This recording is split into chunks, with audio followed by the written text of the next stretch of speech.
1, 2, 1, 2, 1, 2, 1, 2, 1, 2. Sorry, 1, 2, 1, 2, 1, 2, 1, 2, 1, 2, 1, 2, 1, 2, 1, 2, 1, 2.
Good morning. My name is Tim Beresford and I'm the Acting CEO of the Australian Trade and Investment Commission. Let us begin with an acknowledgement to the traditional custodians on the land on which we are on today, the Ngunnawal people. I'd like us to acknowledge their continuing connection to their lands, their waters and their community, and pay our respects to their elders past, present and emerging. I'd also like to acknowledge all the lands on which we are on through our online and across Australia and acknowledge their continuing connections to their lands, their waters and their communities. I'm delighted to welcome you to the 2020 Annual Investment Statement and Investment Recognition event. It's wonderful to have so many of us here today, both here today in Canberra and indeed online. It's a great pleasure to have Minister Birmingham here today, which may well be one of his last official functions as the Minister for Trade, Tourism and Investment. Thank you, Minister.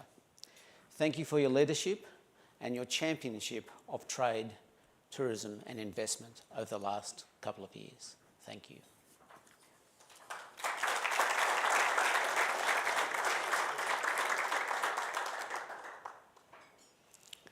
Before we get into the real business of the day, I have some brief housekeeping notes. In the extremely unlikely event of there being an emergency, please listen to the instructions broadcast through the hotel speaker system, and if required, leave the room calmly and follow staff's directions. For those in Canberra, the bathrooms are directly opposite the exit for this room, and there are more facilities at the opposite end of the foyer.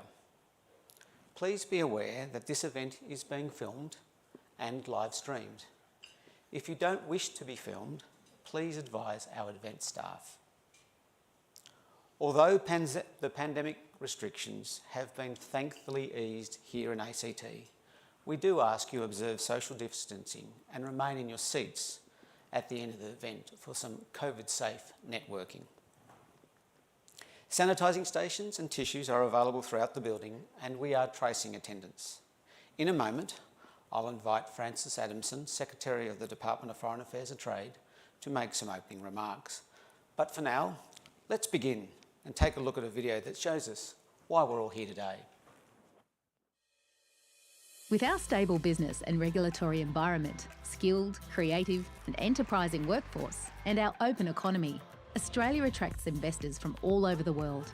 Our proactive management of the COVID-19 pandemic, our safe communities, and our high standard of living make us an even more attractive place to invest in these turbulent times. What does foreign investment bring to Australia? Technology and know-how are the bedrocks of the Australian economy, supporting 1 in 10 jobs, supplementing our domestic savings, and bringing us new technology and innovations. As Australia recovers from the shock of COVID-19, foreign investment will help us create new industries and new jobs to drive economic growth and ensure that Australians continue to prosper. Investment has always been a part of the Australian success story. It made us the home of the world's largest lithium-ion battery, the developer of the first needle-free vaccine for the Zika virus, a world leader in solar power farms, and a first mover in the circular economy with projects from Perth to the Latrobe Valley turning waste into energy. From Townsville to Kangaroo Valley, we have seen foreign investment reinvigorate communities, while venture capital from overseas revs up our startups so they can take on the world.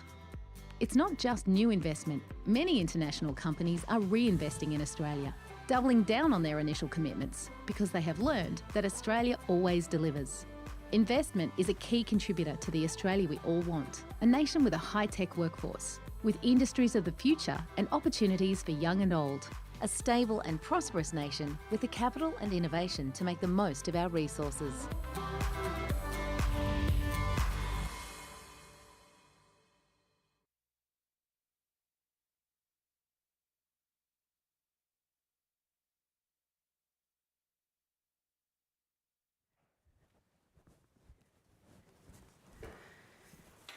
Good morning, everyone, and I'd like just to start by associating myself with Tim's acknowledgement of country, and of course I want to acknowledge members of the Diplomatic Corps, in particular Your Excellencies who are here today.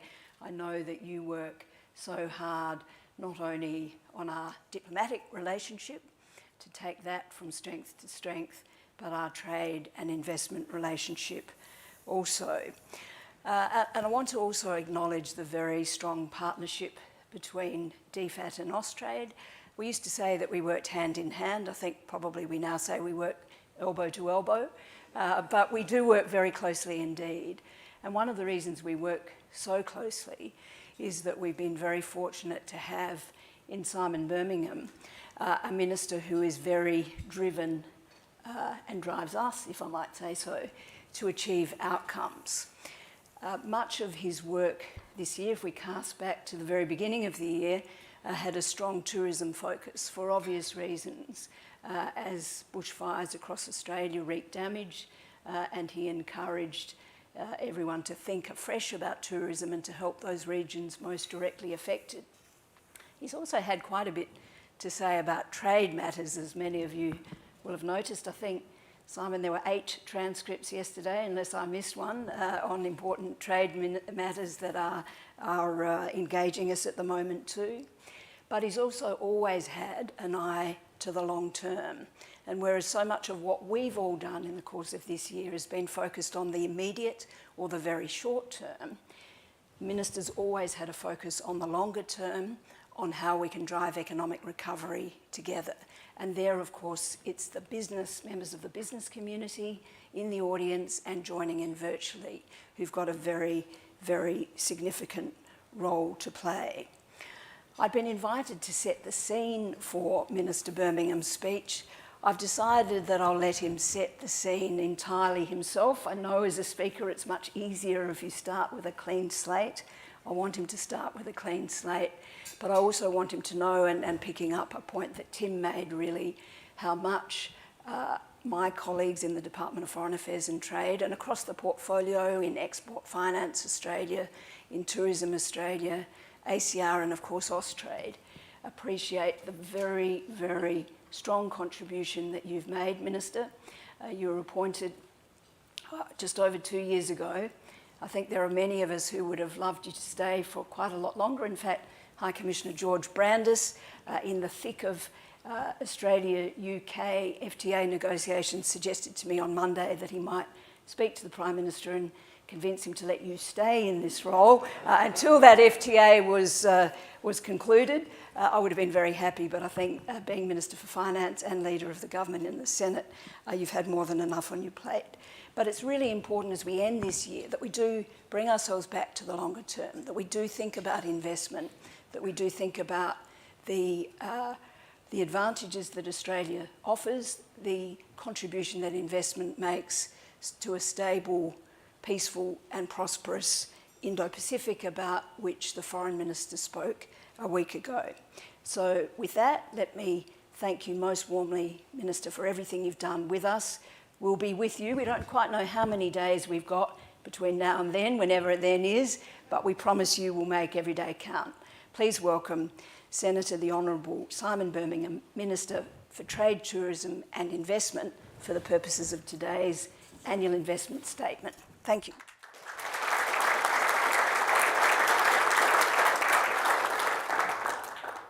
Well, thank you very much, Francis, for those kind words of introduction. I may have driven the department and the agencies during my time in this portfolio. Hopefully not driven you too crazy in that time. Can I thank you for all that you and all of the DFAT team have done. To Tim, thank you for hosting today's event, for chairing today's event, for your leadership during this extraordinary year where we have asked of DFAT, of Austrade, of Export Finance Australia and of Tourism Australia in particular. Very different things, changes in tempo, changes in what we've expected of delivery, whether it is for DFAT, the relentless ongoing task of consular assistance for Australians throughout the world, or for Austrade, the very hands-on practical task of facilitating air freight movement in and out of the country. These are activities that the agencies are there for, but never anticipated doing to the scale and degree of intervention that has been necessitated this year. And on behalf of all members of the government, we are extraordinarily grateful for all that you have done in that regard. Can I welcome the many heads of mission who are here today? Thank you very much to the members of the Diplomatic Corps for joining us and for your support for all aspects, particularly of our trade and investment relationships, of which we always emphasise the two-way nature and the important part there of us working in such a complementary way. To our international business chambers, the other leaders of business and industry, the many distinguished guests, and of course some of our award recipients who we will turn to shortly. Thank you all for joining us, and thank you for anybody who has tuned in to the streaming as well. We are all part of the great endeavour of keeping business and markets open. So I very much appreciate you coming today and all that everyone does in that regard, especially in this extraordinary year. As has been reflected upon, perhaps a little too much already, this may be one of my last official engagements as the Minister for Trade, Tourism and Investment. But let me give you all the assurance that ministers may change portfolios, but they accumulate interests. And I can assure you that as the Finance Minister, my interest, of course, spreads across almost the entirety of the government, but that there will be a particular interest that I maintain in the trade, tourism and investment space, and look forward to continuing to work with all in that regard. A little over a year ago, I spoke to an international investor dinner in Sydney. I think some of our European friends who are here today attended that event.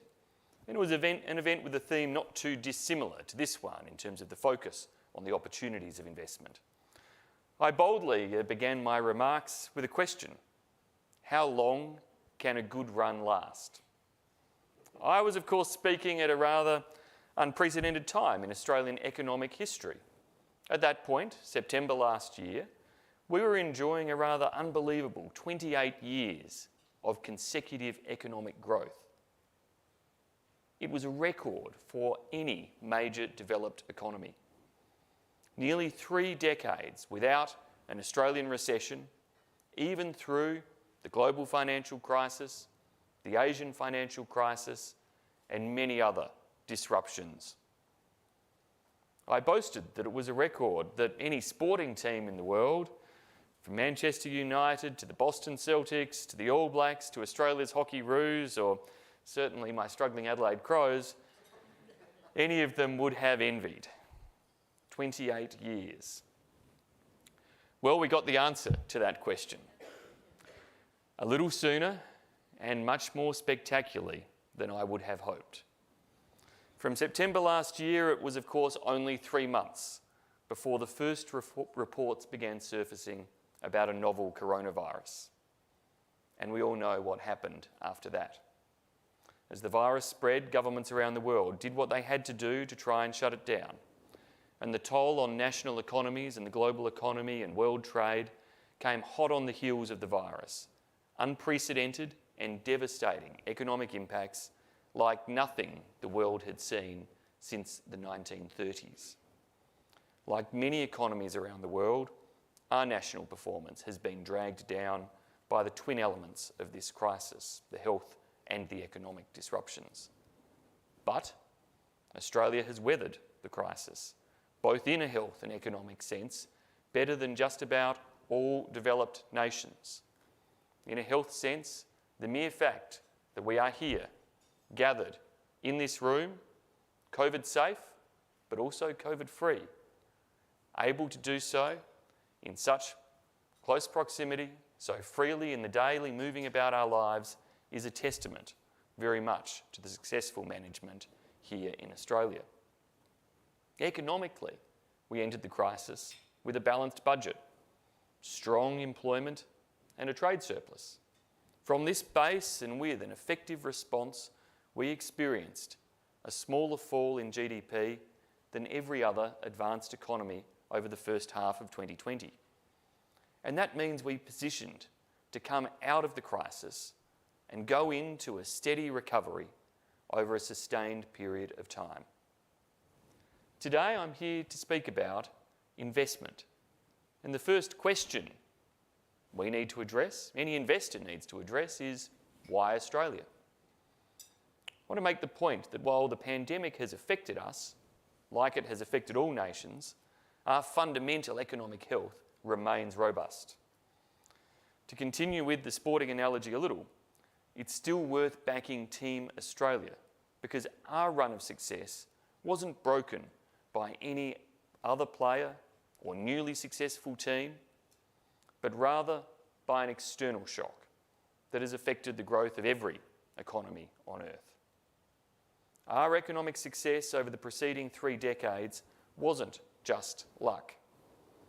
Despite all of the politicking that the media may focus on from time to time, from a long-term perspective, Australia is simply very well governed across our federation. A smart place that develops and implements good policy across different governments on the widest range of issues. Australia has shown that we can succeed when the conditions get tough, get very, very tough, as well as when things are going well. If you look at the measures that matter to people's lives at this point in time, there's something about Australia's performance that should still command global attention. I say this without any disrespect to what other societies have gone through, because we know these have been terribly challenging times all around the world. But as a senior member of our government, and frankly as an Australian citizen, all Australians should be proud of how successful Australia has been in tackling and responding to this pandemic. There is more to our success this year than just our physical geographic location or a controlled coastline. Our measures have been innovative and unprecedented. With hundreds of thousands of people losing their jobs or at risk of doing so, we made the hard and right decisions early.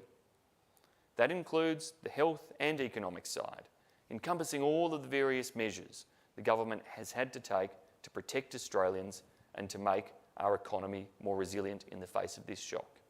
Yes, on the health side, Prime Minister Morrison closed our borders. But the government also took the tough decisions to spend very heavily to support Australian businesses and Australians at large through this crisis. But we did so against clearly defined principles from the outset, that such interventions would be temporary, would be targeted, and would be proportionate to the circumstances. In doing so, our focus was on saving the jobs of Australians, but also critically maintaining the business and economic productivity of the nation. We knew from the outset that we could no more afford to see massive job losses than we could see massive business failures, and that in fact the structural impacts of massive business failures would have a far longer lasting impact upon jobs and employment than anything else were we to see that occur. So our economic team, led by the Treasurer and my predecessor as Finance Minister, Matthias Cormann, now a candidate, of course, for the OECD Secretary-General, a point to the HOMs in the room in particular from the OECD nations that I importantly emphasise, leading us through the economic crisis there, together with the rest of the team of government and, of course, with the Prime Minister, designed and brought in the economic support package that would keep businesses and families afloat. Importantly, we had the fiscal firepower that allowed us to introduce measures like JobKeeper and the JobSeeker supplement, as expensive as they were, and to provide support to businesses and to respond further for the recovery in this year's budget by incentivising investment. The challenges, of course, have been immense, but our sound policy structures played a key role in seeing us through. We have the right national settings to support growth and stability on a whole range of fronts. We have a strong and healthy democracy with a vibrant media, where people who peddle untruths or unsound policies are quickly discredited. We have leaders who listen to science and evidence. We have strong national institutions, often with genuine independence from government, which stand up for their statutory duties and core missions and do so with integrity. We are clearly an open economy that has long thrived on competition, innovation, and being prepared to give it a go. But at the same time as being open, and a freewheeling market economy, we have robust regulatory mechanisms and institutions, financial cops who police government and market alike. We have leaders across our federation from different political parties and persuasions willing to unite and compromise and to work to deliver a nationally united position on key aspects of our pandemic response. We've called this National Cabinet. I'm being very optimistic about National Cabinet's unity and compromise and ability today because, of course, they're meeting again just up the road. We stood this up in real time, a new approach to our federation and cooperation, knowing it would be a tough, contested space where policy arguments would occur, but recognising that we needed all arms of executive government across the federation working together. And by and large, they have. We boosted a range of health and mental health supports for Australians too, under our world-class public health system.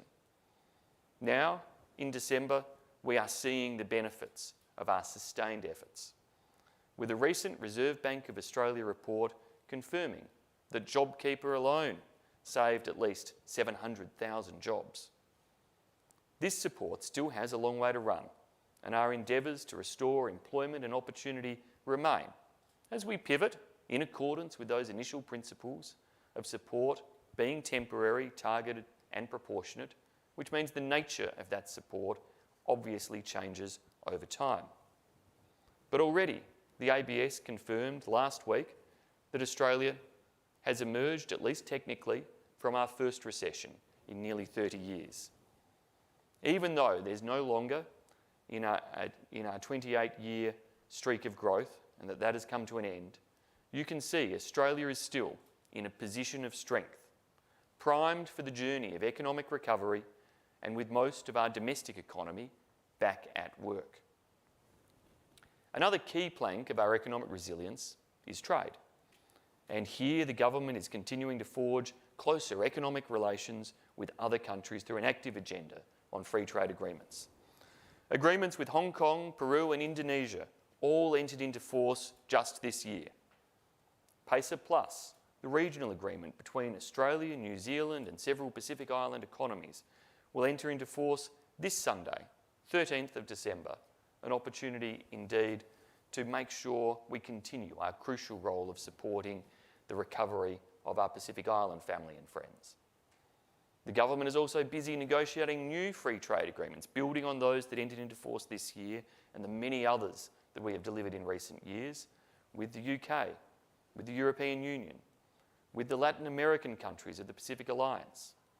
Following signature of the Regional Comprehensive Economic Partnership on 15 November, we are now working towards ratification, while also exploring a comprehensive economic cooperation agreement with our friends in India. High quality free trade agreements like these help attract investment because they provide more open trade and investment arrangements as well as certainty and transparency for businesses. They, like many global institutions, are not always perfect, but they do provide clear steps forward and new opportunities. They also support, in terms of the range of agreements I've mentioned, our market diversification strategy and will be a key part of our economic recovery from COVID. You can see why all of us, should be bullish about Australia's future. At the heart of why we are here today, and indeed as we went into 2021, is to send the message that Australia will continue to welcome foreign investment as we reshape Australia's economy in the rebound from COVID. Foreign investment is critical to the success of any economy. It brings capital, innovation, technology, skills and know-how. Such investment has always given Australia's economy depth and resilience. It has stimulated growth and has added to our prosperity, enabling jobs, services and opportunities for Australians.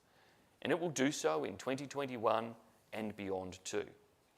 Capital from overseas has helped Australia, with our relatively small population, to capture tremendous opportunities across our large continent and to enjoy a share of global economic activity disproportionate to our population.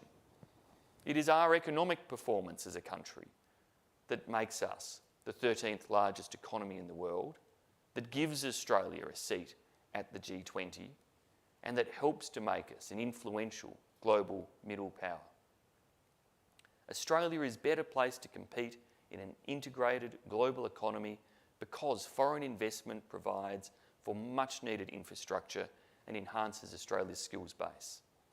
Some of Australia's most important industries are underpinned by foreign investment led still by our traditional partners like the United States and Europe. For years now, the United States has been the strongest direct investor to Australia's economy. Total US FDI stock in Australia in 2019 was $205 billion. The UK too, unsurprisingly, has historically been a major investor, but it still remains so. In 2019, it was our second largest investor, with $127 billion in FDI stock. Japan continues to be our largest investor from within the Indo-Pacific region and is our third largest source of direct investment, providing $116 billion of FDI as at December 2019. The countries of the European Union too are major investors in Australia. Taken together, the EU, without of course the UK, is our fourth largest source of FDI in terms of stock, at $111 billion in 2019. FDI from these countries continues to be fundamental to the growth of our mining, manufacturing and financial sectors, along with many others on which our economy relies. Companies have long recognised Australia's educated and creative workforce, our proximity to Asia, our focus on innovation and R&D, and our robust economy. Despite the crisis, companies are continuing to vote with their feet. Of the 2,419 foreign investment applications that the Foreign Investment Review Board received to October this year, 1,450 of them would have been received even without the temporary $0 threshold that was put in place in response to COVID. This, of note, is more than the 1,280 applications received in the equivalent period last year. Despite the pandemic, investors showed that they are attracted by the opportunity and stability Australia offers in a whole range of business areas. French utility Neoen is pressing ahead with bold investments here, especially in the renewable energy space, working with Austrade since 2013 on a strategy to enter the Australian market. In April, Neoen confirmed plans to build the world's largest battery near Geelong in Victoria. Likewise, United Arab Emirates resources company Masdar, also known as Abu Dhabi Future Energy Company, is building a $511 million greenfield resource recovery facility in Western Australia, expected to be operational by the end of 2022.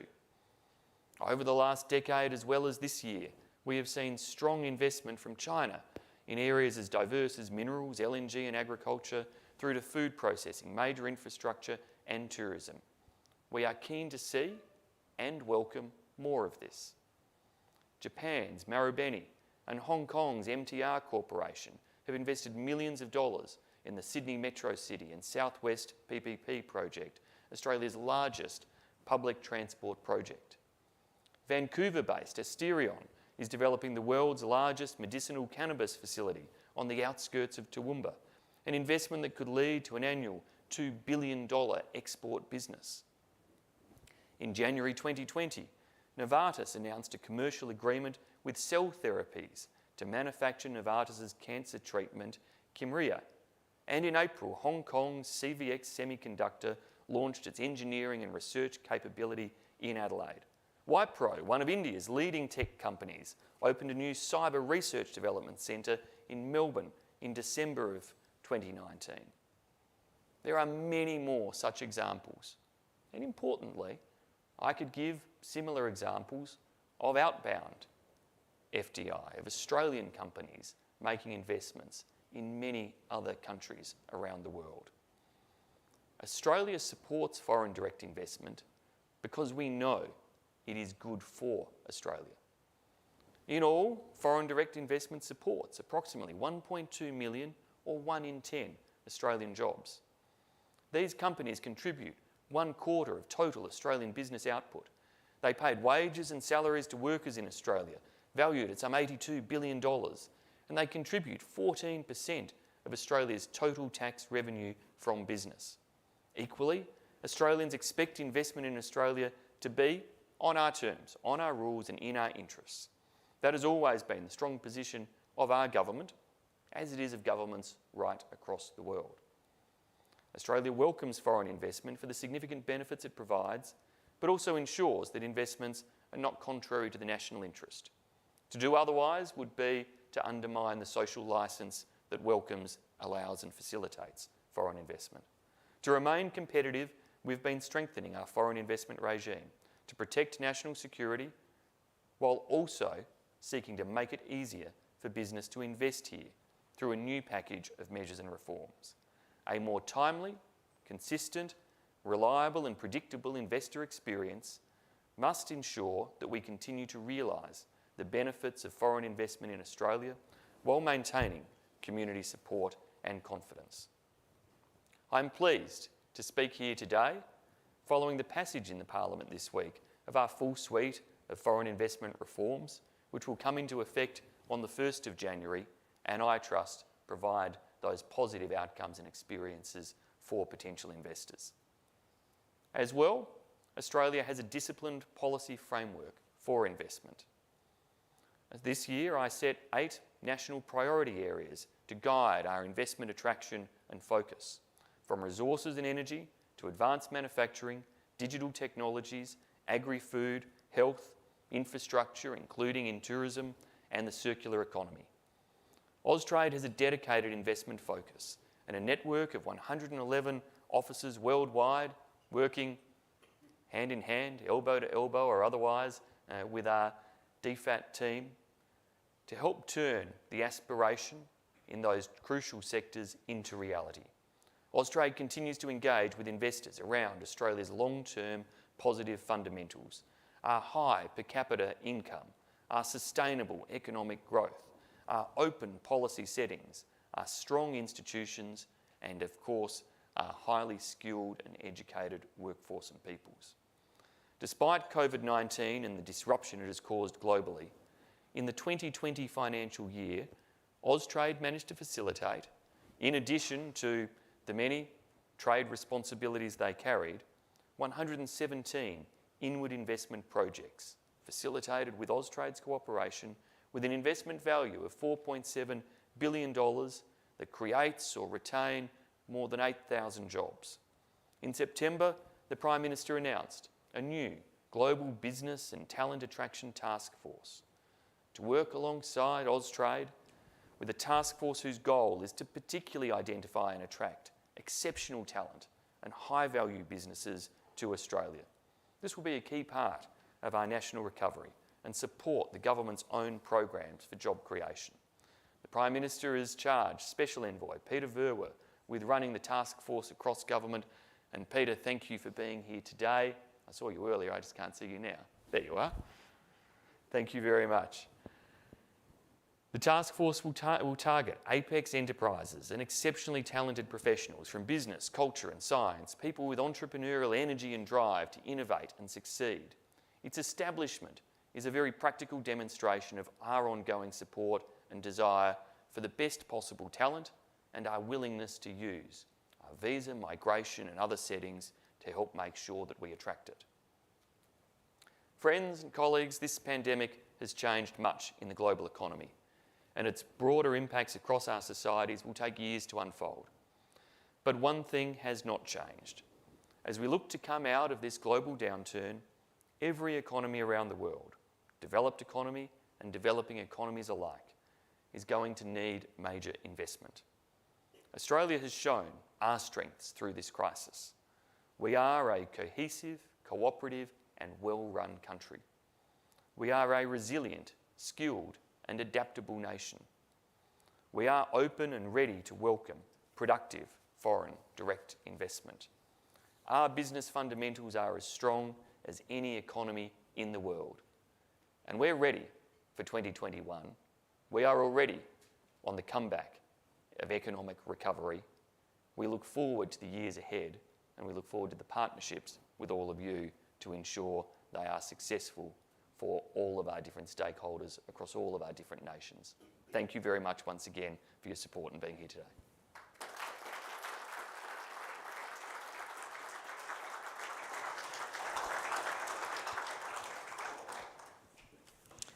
And I think I'm staying here, aren't I? You are staying here, Excellent. Minister, There with we me, go. yes. I remembered the run sheet. Yes. Thank you, Minister Birmingham. I believe we have some time today for some brief Q&A. We've had a couple of pre-registered questions, so if I may just go straight to Yasser El-Sari. So Yasser's from the CEO from the Australian Investment Council. Yasser. Thanks very much, Tim, and thanks, Minister, for your reflections this morning. And at the risk of extending on Francis and Tim's comments earlier, congratulations and thank you for everything that you've done in the trade, tourism and investment portfolio. The Australian Investment Council represents Australia's $60 billion private capital investment industry, and you made some reflections a moment ago about the passage of the foreign investment reforms, the most significant reforms, I think, since the foreign investment framework was introduced some time ago. With Australia's leadership position, Minister, on our rebound out of the pandemic, that the government at a federal, state, territory level, right across the country have helped us to position ourselves where we are today. How do you think the foreign investment reforms that have been introduced in the past day or two now will help Australia accelerate and press home what is, I think now, for us a first mover competitive advantage globally as we emerge out of this pandemic? What do you see as the opportunities for us as we head into 2021? Thanks so much, Yasser, and thank you for kind comments, but particularly for that question. If you like any reforms, the proof, of course, is in the implementation. And so the reforms that we've put in place do have two clear pillars to them. One is in relation to modernising the national security protections that are there, responding to the evolving environment in which we operate, and we see many countries around the world taking those steps to ensure that their foreign investment regimes work in a way that protects their nation's sovereignty, their critical infrastructure, and ensures that, again, that social licence is maintained to be welcoming for foreign investment. The other pillar of the reforms, though, is also to try to achieve a higher degree of efficiency in the way in which the FIRB process operates, greater confidence for investors, and making sure that people can, so far as possible, predict likely outcomes and move with certainty. Crucially, like the existing foreign investment regime, it remains a model that is applied uniformly and evenly to all nations, is non-discriminatory in its approach, and, as I emphasised in my remarks, seeks to ensure that we have a clear message that says, yes, there's a screening process, but we firmly welcome foreign investment. What will be crucial in terms of the reforms is, as I said, the implementation to make sure that investment that is coming through in sectors that are not within the defined areas of sensitivity, from investors that are frequently known for their reliability, have a faster, smoother experience. That at the heart we want to make sure that if you're investing in Australia, having demonstrated your capabilities, well, you should have a high degree of confidence, a very high degree of confidence, that your investment will be facilitated. And that it be facilitated in a fast way. Because you should already have had the high degree of confidence that it will be approved and facilitated, because the overwhelming majority of FIRB approvals from any country are approved.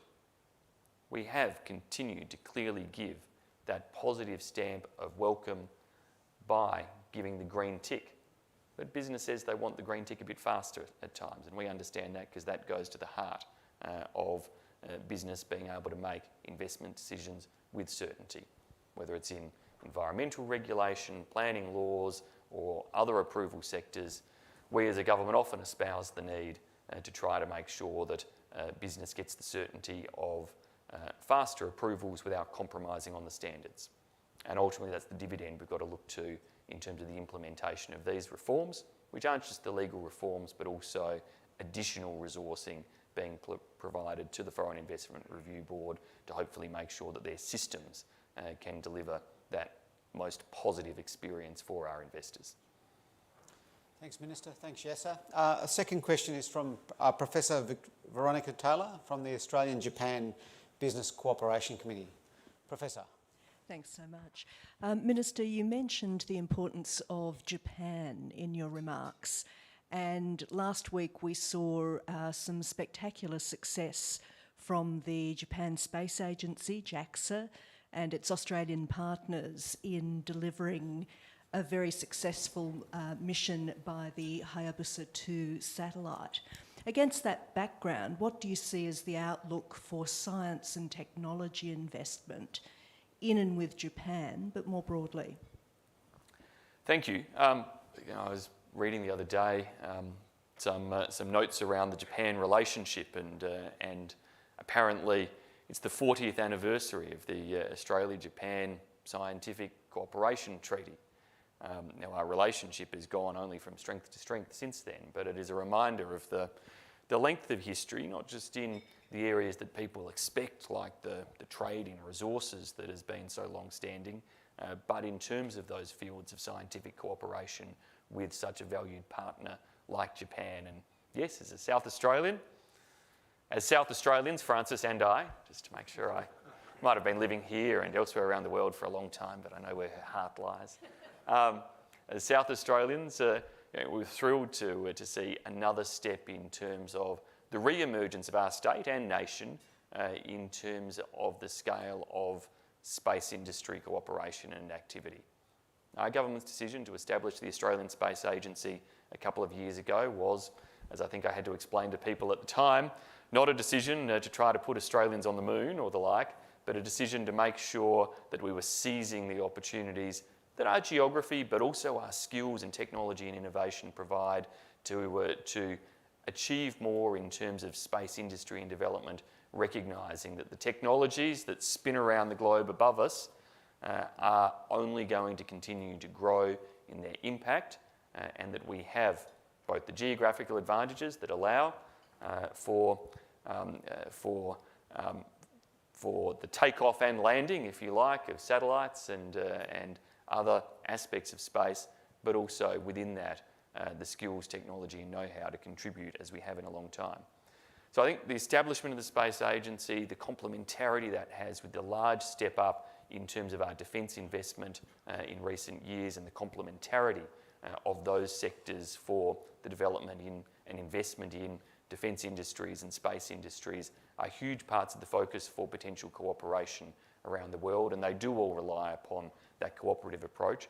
But so too in terms of technology advances with nations like Japan is of course in the energy space and emerging opportunities that we share, especially in fields like hydrogen, where we see immense enthusiasm for cooperation from partners in Japan, Singapore, Korea, Germany, with whom we signed a hydrogen cooperation agreement recently in the scientific field, and many others, where again Australia's history in the trade and export space as a reliable partner supplying high quality energy and resources to other nations in our region is now an opportunity also to pivot or to build upon that in the new fields of technology like hydrogen, in terms of the potential supply still of resources essential to regional growth and development. But again, doing that in partnership and welcoming the fact that we have investment partners from Japan and other nations willing to sustain the development of new hydrogen technology in Australia, to invest in new resources projects, to look and dream about the big scale projects potentially in northwest Australia of linking energy from Australia directly into nations like Singapore are projects of a scale and magnitude that are hard to fathom sometimes, but absolutely can have the transformative effect, particularly in terms of, in the climate space, being able to drive technology change that achieves reform not just in Australia, but overseas as well. If through that cooperation and investment we can drive the price point for hydrogen generation to be low enough and competitive enough, then it's not just our emissions that we're changing, it's a solution for other countries around the world where we will be exporting that solution to them. Thanks, Minister. Thanks, Professor Taylor. And the third and final question is from Jason Collins, the CEO of Australia Europe Business Chamber. Jason. Thank you very much. And Minister, if I can echo other colleagues' remarks to warmly appreciate your ongoing interest in the portfolio and the success that's been achieved, not only in Australia's interest, but of course the very positive role Australia has played in international fora on the WTO and others, working in many cases with European partners.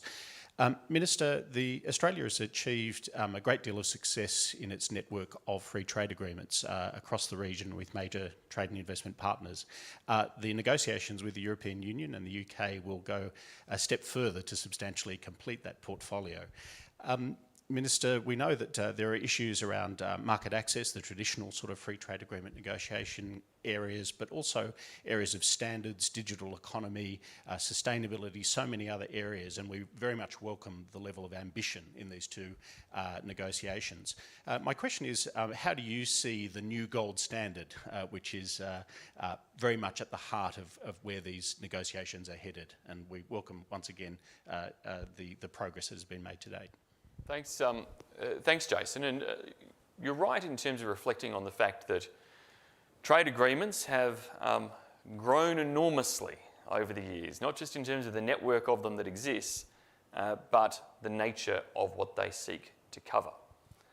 And in many ways, that's a good thing. Sometimes it's a challenge when I forget now the precise number of pages that the RCEP agreement is, but it's 14,000 or something, eye-watering. You sort of question whether perhaps commitments between nations could be made a little bit simpler than that. But it's a good thing that we are able to look at trade agreements as, of course, encompassing the full suite of particularly economic integration between nations, ensuring that we do consider the investment implications and commitments that are made, that we increasingly address the services sectors that enable the mobility of skilled people and the provision and delivery of services in a globally interconnected world where technology means that you don't have to physically be in one place to deliver a valuable service there. And all of those focuses are very important. But we also must make sure, and this is a key point when looking at both the UK and European Union, that two things don't occur. One is that as you seek to ensure you have high levels of ambition everywhere else, that you don't compromise the ambition when it comes to the fundamental basics upon which the pursuit of trade agreements commenced. By that, I mean the substantial elimination of tariffs and quotas. A trade agreement, where people wish to make it a gold standard trade agreement, will first and foremost be judged on its trade liberalisation. And so it must truly liberalise trade by opening up and by substantially eliminating tariffs and quotas and the traditional controls, as well as, and in addition to, having high degrees of ambition in services, investment and elsewhere. Trade agreements can, and in the modern era, should ensure that countries, particularly countries and economies of a complementary nature, recognise those complementarities. The UK, the EU, Australia, all share high standards in terms of labour force protection, environmental protection, a range of areas where, as highly developed liberal democracies, we have, of course, put similar standards in place to ensure that we protect our people and ensure our countries enjoy the type of lifestyle and sustainable environment as the world would expect. So it's reasonable to make mutually consistent commitments to one another in those fields. But we shouldn't let the ability to negotiate those trade agreements reach a point where factors get in the way too much of actually achieving the economic commitments to one another, noting the complementarity of all of those other fields of endeavour. Now, I would dearly wish to have concluded both those agreements this year. COVID's been a little problematic. Our negotiating teams have done an incredible job in a challenging environment. Multiple rounds of both agreements, multiple rounds of negotiations for both agreements have been held virtually. But as you all know, from all of your engagements this year in the virtual sphere, the one thing you can't do virtually is have the conversations on the margins, which is usually where you get the best progress on the trickiest issues. And that's been a hard thing for all of the diplomats in this room, for all of the trade negotiators, for ministers and others this year, that there's been an absence of the conversations on the margins that can nudge things along. So good though progress has been made this year, it obviously hasn't quite got us there to completion. 2021 must be the year of completion for these agreements if they are not settled in the next couple of weeks. We must see commitment from both sides to be able to move to that point of completion, but it must be commitment that doesn't eliminate or erode the scale of ambition on the fundamentals, which remains in a trade agreement, liberalising market access between economies. And that is a test that all need to live up to, and a message probably importantly made across both agreements and sets of negotiations. Thanks, Minister. Thanks very much, Jason. So now let's turn to recognising some remarkable investors who've made significant contributions to Australia over many years. As the Minister said, foreign direct investment is inherent in the way Australia's economic growth story has unfolded. And the investors we're about to honour today have brought enormous value to our economy and to our society. In his address, the Minister raised, every economy in the world is going to need productive foreign direct investment to accelerate the recovery from 2020. Australia has shown its strengths over the last 12 months. We're resilient. We're adaptable people with strong and stable government, solid business fundamentals and a welcoming, non-discriminatory policy framework for investment. I'm proud to say the Australian Trade and Investment Commission has played our role in Australia's success in the last financial year, and as the Minister articulated, delivering 117 inward investment outcomes for a project value of $4.7 billion. Australians support investment because they understand it's good for our country. They see it in the jobs that investors create, the technology and skills investors bring to our shores, and the scale and the capital they contribute to maximising our impact on the world stage. Today, we thank our investors for the enormous and valued contribution they have made to Australian society.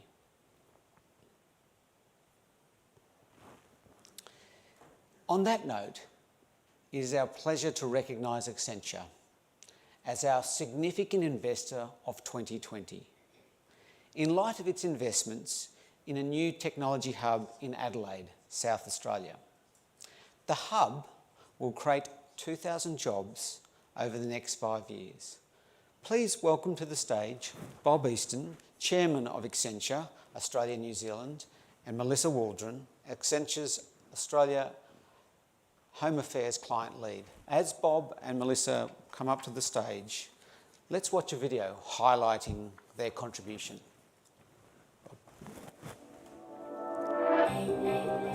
Accenture, recognised for its significant contribution to Australia. Australians are known the world over for being creative and resourceful problem solvers. It's that knack for being enterprising that drew global services business Accenture to establish its next tech hub in Adelaide in South Australia. The new hub will create around 2,000 high-tech jobs over 5 years and build Australia's capability in critical areas like national security, cybersecurity and technology. Accenture's investment is expected to deliver up to $1 billion to Australia's economy over 10 years. The Adelaide hub will collaborate with Accenture's hubs across Australia and globally. bringing the best of Accenture's capabilities in advanced technologies, intelligent operations and cybersecurity to Australia.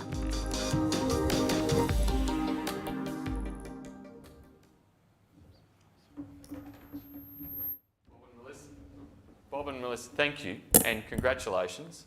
I got a little bit parochial before and now I'm feeling like I probably shouldn't have gotten parochial before. But in any event, I am, of course, thrilled at the commitment to the establishment globally of the facility in Australia that just happens to be in Adelaide, particularly for what it means in terms of work in the defence and cybersecurity spaces and the opportunities that you're seeing there. And congratulations, and love for you to touch a little bit upon the opportunities you see in those environments. Firstly, Minister Birmingham and Tim, thank you very much, and distinguished guests for the recognition. We're very excited by it, and let me congratulate our fellow award recipients, Korea Zinc and my newfound friend Sledgehammer Games. Yes, we focus very much on Adelaide for a number of reasons, but particularly because of the support from the local government there, the skills that are available there. The demand, we see South Australia actually attracting and having demand there, but more importantly being able to attract in from other areas of Australia and internationally, and particularly the skills there around cyber, defence, health, education, and we plan to focus very strongly there. And the opportunities for business recovery, or indeed advice, Accenture gives lots of people advice. So we're asking for some free stuff today. If I was giving advice, actually the best person's Jennifer Westcott there, the CEO of Business Council of Australia. So I'm a bit worried about what I might say now, but I'll have to check in with Jennifer afterwards. But firstly, I would say take care of your people. People are absolutely critical to emerging from this, and their physical, mental and relational needs have been really stressed. I would say double down on technology and security. What COVID-19 has done has actually widened the disparity and the gap between those organisations that invested in technology and security before the pandemic, and you need to really focus on that, because strong digital technology base is critical. I would say skills, really invest in skills. It's roles may be disrupted, but skills are the new currency, and they're critical to a growth of resilient workforce. I would say two more. One is really double down and focus on inclusion and diversity, but particularly gender diversity. I think what has happened during COVID has exacerbated some of the structural inequalities and really had a big impact on female participation in the workplace. And there's a real opportunity coming out of COVID to improve the position, not let it slip backwards. And then the final one is responsible business. A good thriving society relies on, it's one really where human progress, environmental sustainability have prioritised along with economic growth. So those would be the 5 things that I would encourage business to look at. Excellent. Thank you very much. Congratulations again, Accenture, and thank you, of course, for the significant investment commitment. Thank you. Well done. So that brings us on to Australia's regional investor for 2020, Korea Zinc. Korea Zinc is being recognised today through its subsidiary, Australian subsidiary Sun Metals Corporation, for its extremely long-term patient capital commitment to regional Australia. Over the last 27 years, Sun Metals Corporation's zinc refinery and solar farm in Townsville have created more than 1,000 construction and ongoing jobs. Please welcome to the stage Ki Won, the CEO of Sun Metals Corporations, and Mark Pope, Executive Director of Innovation at Sun Metals. As they come up to the stage, let's watch this short video. Korea Zinc, recognised for its contribution to regional Australia. For over 2 decades, the world's largest zinc producer has called Townsville home and created more than 1,000 jobs. Korea Zinc built its first refinery in Townsville in 1997. And 20 years later, it built a solar farm to power the refinery, the largest industrial solar project in Australia at the time. In 2018, Korea Zinc expanded its refinery to increase production, creating over 800 jobs during construction and 100 new ongoing jobs. The company is still growing and still contributing to the local and national economies. Korea Zinc is now building a renewable hydrogen facility next to the zinc refinery and investing in upskilling its staff.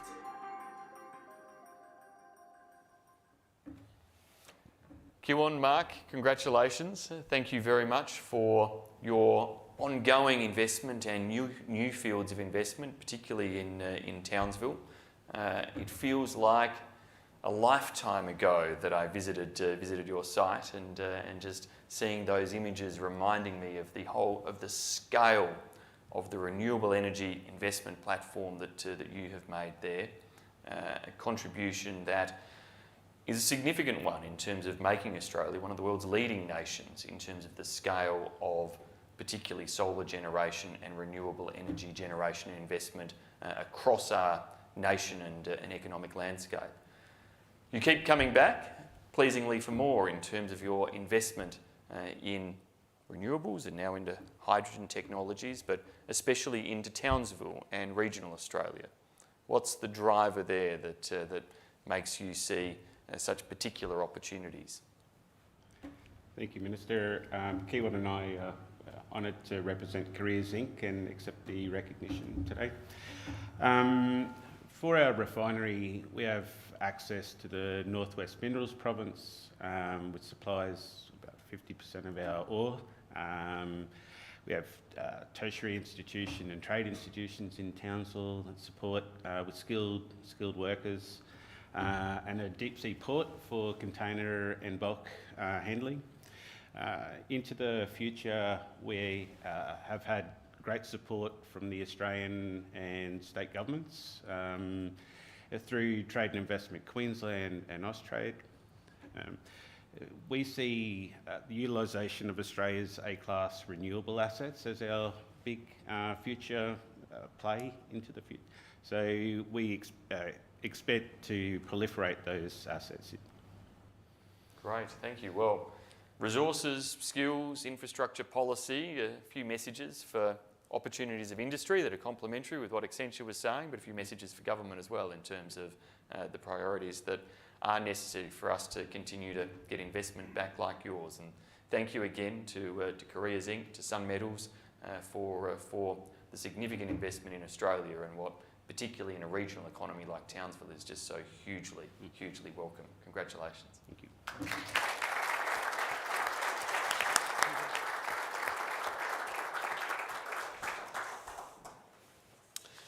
Well, thank you, and this now brings us on to the R&D investor for 2020. So let's travel south from Townsville to Melbourne, where the R&D investor for 2020, which is making waves in the tech scenes, is Sledgehammer Games. Sledgehammer chose Melbourne as the site for their first ever digital games development studio outside the US. Let's watch a short video. Sledgehammer Games, recognised for its contribution to research and development. The next blockbuster video game could come from Melbourne.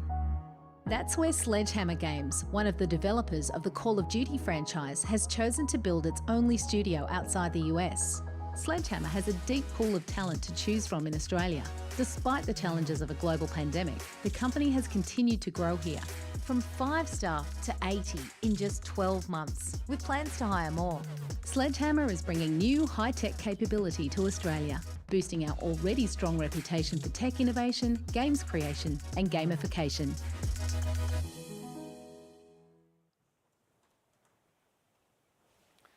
So we have a couple of representatives from Sledgehammer here today in Michelle and Mike, who we should at least have stand up and acknowledged, I think. Michael, Michelle.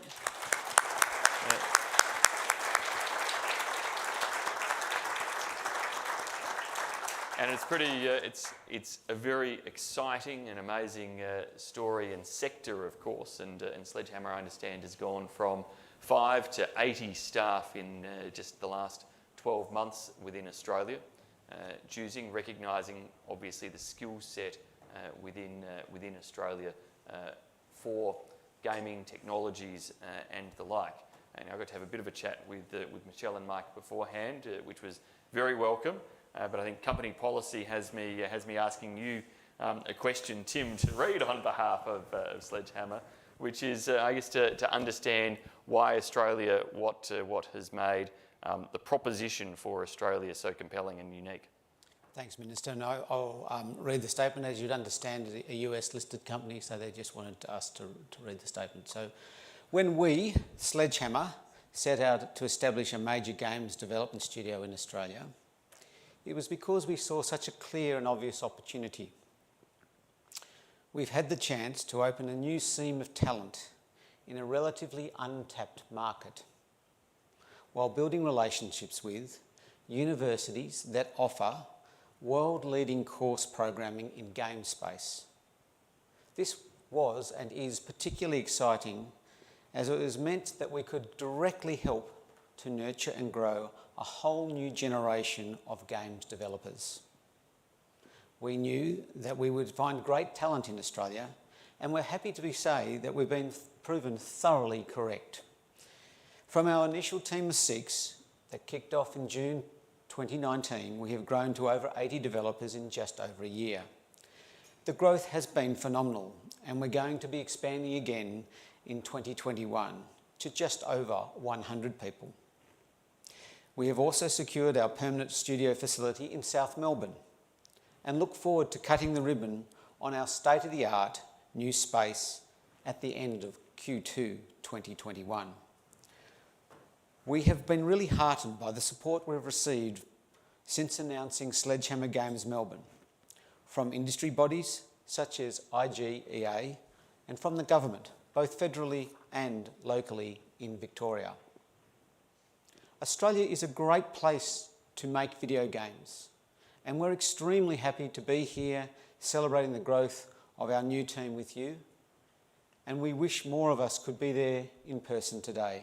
But regardless, we are humbled and excited to see our studios recognised in this way at the end of our first year of growth in Melbourne. Thank you.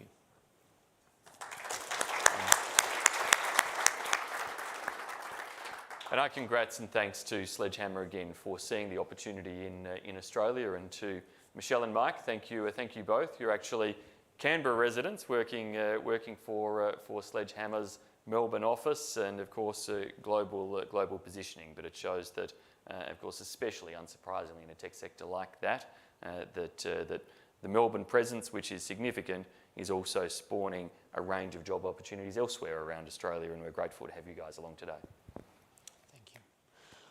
Well, this brings us to the close. Look, to start with, thank you, Minister Birmingham, to Francis's words, to the words of the room today. Thank you for your leadership, and thank you for your stewardship of trade, tourism and investment over the last years. Please join with me in thanking the Minister. Thank you. Thanks, everyone.